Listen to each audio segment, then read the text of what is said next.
When was the last time you bought something for yourself, and not for the version of you that lives in other people's heads? The city outside is a blur of indigo rain and neon promises, but inside the mind, the air is thick with a different kind of humidity. It's the sweat of the social mirror. We walk through digital galleries, curated shrines of better than, looking for a reflection that finally feels enough. We're not buying products, we're buying witnesses. We trade our future freedom for a momentary nod from a crowd that isn't even looking at us. They're too busy checking their own reflection in the glass. The audience is a ghost. The debt is real. We strap ourselves to the mast of a sinking ship just so the onlookers think we're the captain. It's a sophisticated heist where the thief is your own vanity, and the loot is your peace of mind. You've been told that to be someone, you must possess something. But in the quiet of the 3 a.m. ledger, the math never lies. You are drowning in things you don't need to impress people you don't like. The loudest wallet is often the emptiest soul. Is it really your hand on the credit card? Or is it a 3 million-year-old ghost whispering instructions from the shadows of your skull? Beneath the surface of your conscious thoughts, there is an underground gambling den called the striatum. This is where your brain processes rewards, and in this smoke-filled room, the only currency that matters is relative rank. Evolution didn't design you to be happy. It designed you to survive. And for eons, survival was a team sport with a brutal hierarchy. In the ancestral tribe, being at the bottom wasn't just an insult, it was a death sentence. It meant you were the last to eat and the first to be left behind for the wolves.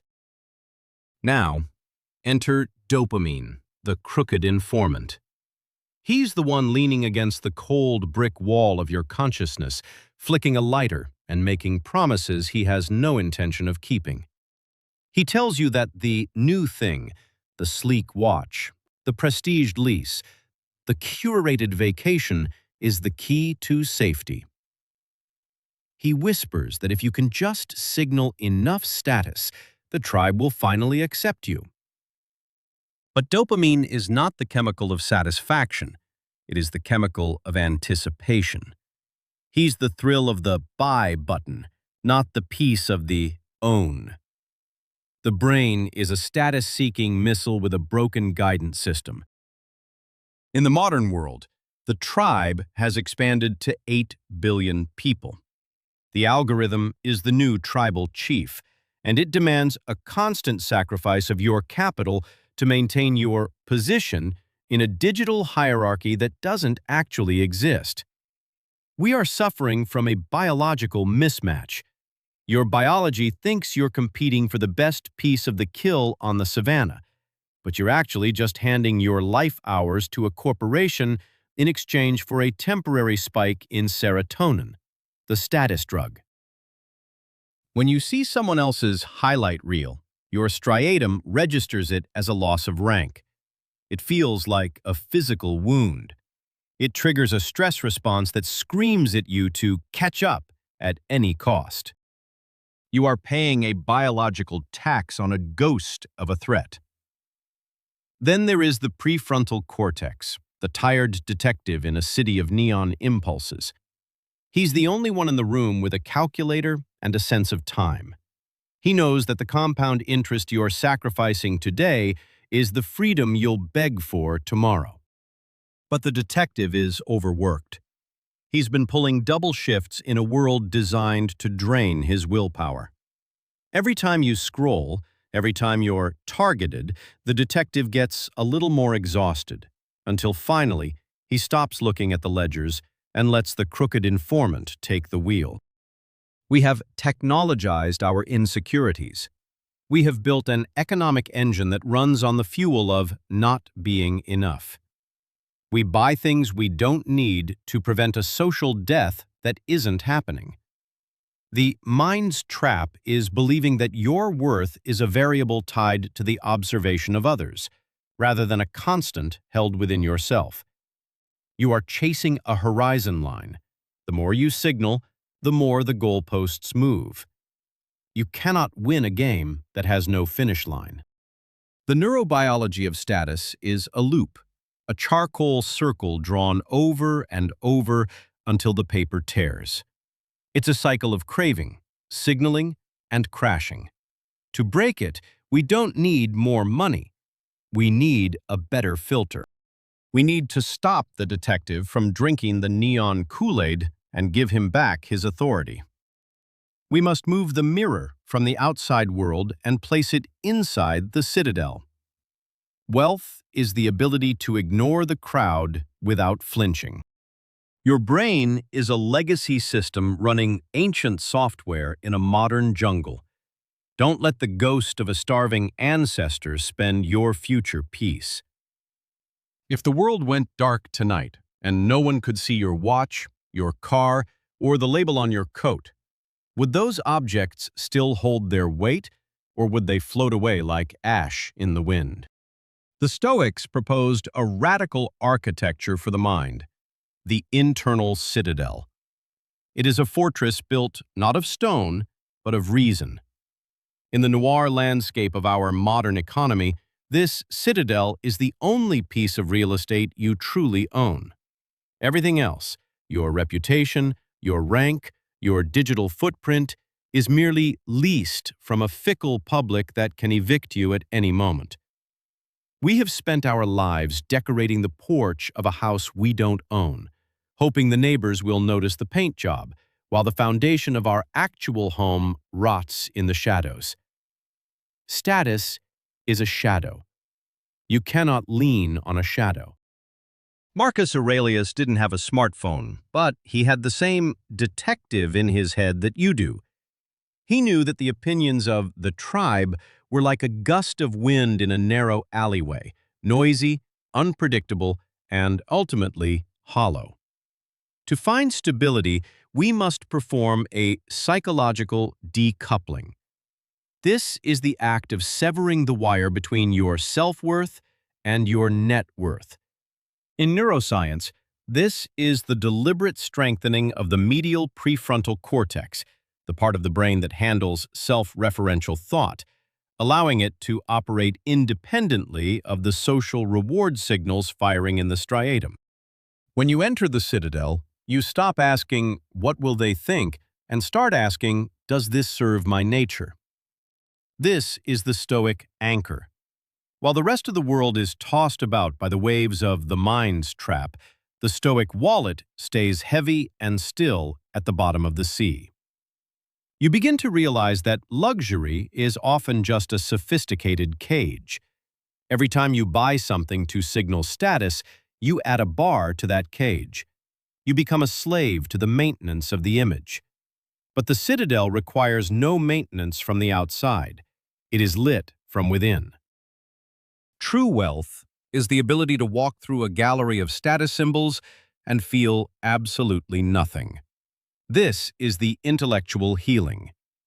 It is the moment you realize that the crooked informant in your brain has been lying to you about what safety looks like.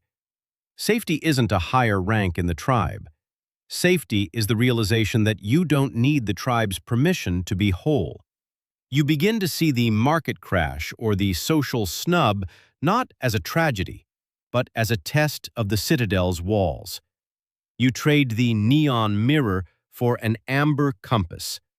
One shows you what you're missing. The other shows you where you're going. Wealth consists not in having great possessions, but in having few wants. When you stop performing for the audience, the cost of your life drops precipitously, but the quality of your existence skyrockets. You are no longer paying the tax of vanity. You are no longer bleeding capital to heal a biological wound that doesn't exist. You are finally, for the first time, the architect of your own peace. The detective has finally stopped chasing leads in the city and started looking at the blueprints of his own soul. The most expensive thing you will ever own is the need for a stranger to think you are successful. What if the greatest luxury in a world of constant surveillance wasn't being recognized, but being completely, blissfully invisible? The rain has finally stopped.